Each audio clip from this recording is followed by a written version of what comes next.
Hello friends, പുതിയ video ആയിട്ട് വന്നിട്ടുണ്ട്. ഇന്നൊരു ചിക്കൻ ഫ്രൈ റെസിപ്പി ആയിട്ടാണ് വന്നിരിക്കുന്നത്. എല്ലാവരും ഒന്ന് ട്രൈ ചെയ്ത് നോക്കണം. നമുക്ക് റെസിപ്പിയിലേക്ക് പോവാം, വായോ. അപ്പോൾ ഞാൻ ചിക്കൻ്റെ 2 കാൽ പീസും പിന്നെ കുറച്ചല്ലാത്ത പീസും എടുത്തിട്ടുണ്ട്. അതിലേക്ക് മഞ്ഞൾപ്പൊടി, ആവശ്യത്തിന് മഞ്ഞൾപ്പൊടി, കുറച്ച് ഉപ്പ്, പിന്നെ ആവശ്യത്തിന് മുളക് പൊടി. ഞാൻ എരിവില്ലാത്ത മുളക് പൊടി എടുത്തിട്ടുള്ള കേട്ടോ.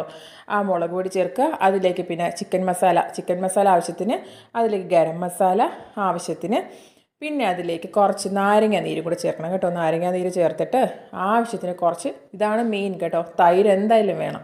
തൈരും കൂടെ ചേർത്ത് നന്നായി ഒന്ന് കുഴച്ച് ഫ്രിഡ്ജിലേക്ക് അരമണിക്കൂർ ഫ്രീസ് ചെയ്യാൻ വയ്ക്കുക. ഫ്രീസ് ചെയ്യേണ്ട, വച്ചാൽ മതി കേട്ടോ.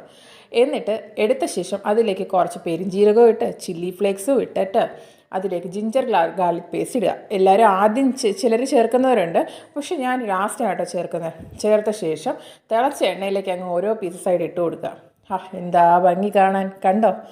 അപ്പോൾ നമ്മുടെ ചിക്കൻ ഫ്രൈ റെഡി ആയിട്ടുണ്ട്. നമ്മുടെ ഇവിടെ ചിക്കൻ ഫ്രൈ ഇഷ്ടപ്പെടുന്ന ഒരാളുണ്ട്. അവൻ്റെ അടുത്തേക്കാണ് ഞാൻ കൊണ്ടുപോകുന്നത് ടെസ്റ്റ് ചെയ്യാനായിട്ട്. അവൻ കഴിച്ച് ഓക്കെ പറഞ്ഞിട്ടുണ്ടെങ്കിൽ നിങ്ങൾക്കും ട്രൈ ചെയ്യാം.